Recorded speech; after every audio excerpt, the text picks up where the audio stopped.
There you go, that was Bon Jovi there, and I managed to catch up with the man himself before the show. Here's what he had to say. So what do you like about London, and what do you miss about home when you're away? It actually really inspired me to buy a house in Manhattan, trying to capture that same energy I got out of London. It's very similar. Yeah. It's very different here, but New York and London, I think, are really similar. What London also had was different theater, different radio, different media outlets. Yeah. But yet, you could grasp the language and the subtleties in the two things. So it was quite inspiring for me. And is it true that you have an English pub in your garden called the Shoe Inn? That's true. Is it? Where did that come from? Well, why did you do it? There was a building on the property that I guess a caretaker at one time lived in, and we didn't have somebody like that. Okay. So I converted it to a pub, and it's called the Shoe Inn because I have a horseshoe put into a place, being the luckiest man in the world, we call it the Shoe Inn. And can anybody frequent this establishment? I think it's by invite only. It's purely friends.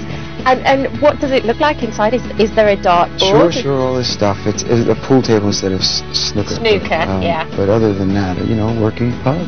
Is that because you'd frequented one in England and loved it so much, and you went, I'm going to have a piece of that? More than one, my darling. More than one. I'm sure, more than one pint more than too, one I would in have my said. Day, yes.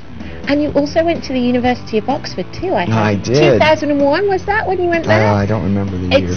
That's very scholarly. Yes, it was, wasn't it? What did you do? I had to speak to the kids at the Oxford Union, which was... And what did you talk to them about?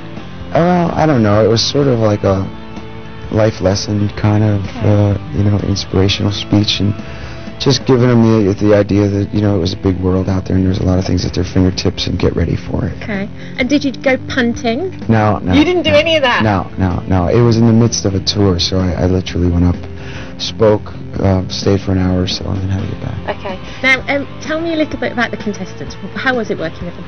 Well, it was great. It really was, because you realize this is the cream of the crop. When they get down to the final six, these people are been through this, not only through that audition process, but week after week of having songs that they picked that they can wrap their arms around. What did you think of Blake's interpretation of your song? I was concerned, because he explained to us what he intended to do, but as he's just sitting there at a piano with me and Dave playing acoustic instruments, you're not quite sure if he's going to pull that off. And this is a singer's showcase. Yeah. So to take 16 bars in the middle of a song like that and to think, okay, there's a huge risk, but all the power to him, it paid off.